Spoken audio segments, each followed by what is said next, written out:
Sirpur కాగత్ Nagar incharge రావి Srinivas Congress party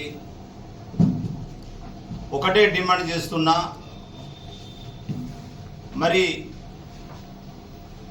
Seethakka మీద వ్యాఖ్యలు చేసిండు. ఒక ఆదివాసీ మహిళ అయినా వెనుకకు తీసుకోవాలా, క్షమాపణ కోరుకోవాలా. లేని పక్షంలో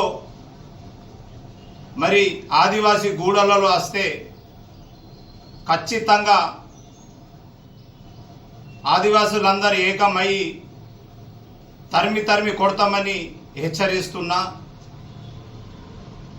ఒక ఆదివాసీ మహిళ మరి ఏదో మీడియాలో మాట్లాడుతున్నాడు, మొన్న ఛత్తీస్గఢ్ పోతుంది, ఖమ్మం పోతుంది అంటే ఒక ఆదివాసీ మహిళ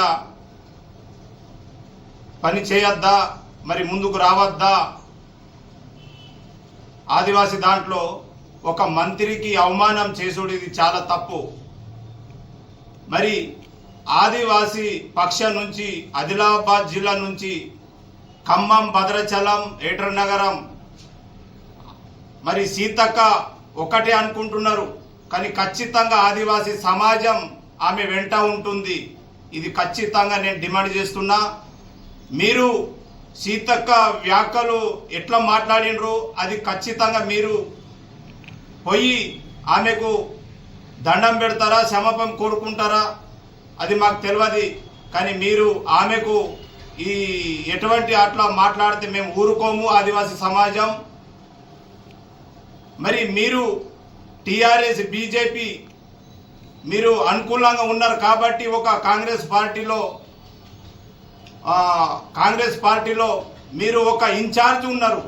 మరి మీకు అనుకూలంగా ఉన్నారు కాబట్టి మీరు మరి ఒక ఇన్ఛార్జ్ ఉండగా మాట్లాడాడు. ఇది కరెక్ట్ పద్ధతి కాదు, ఇది మానేయాల. మీరు 100% చెప్తున్నాం. కానీ సీతక్కకు మీరు ఇది వ్యాఖ్యలు చేసుడు చాలా తప్పు. నేను ఆదిలాబాద్ జిల్లా ఆదివాసీ కాంగ్రెస్ నుంచి డిమాండ్ చేస్తున్నా. మీరు ఏ విధంగా గూడలో వస్తారు, ఆదివాసీ గూడలో ఖచ్చితంగా ఆదివాసీ ఏకమై మీకు బుద్ధి చెప్తాం 100% అని నేను హెచ్చరిస్తున్నా.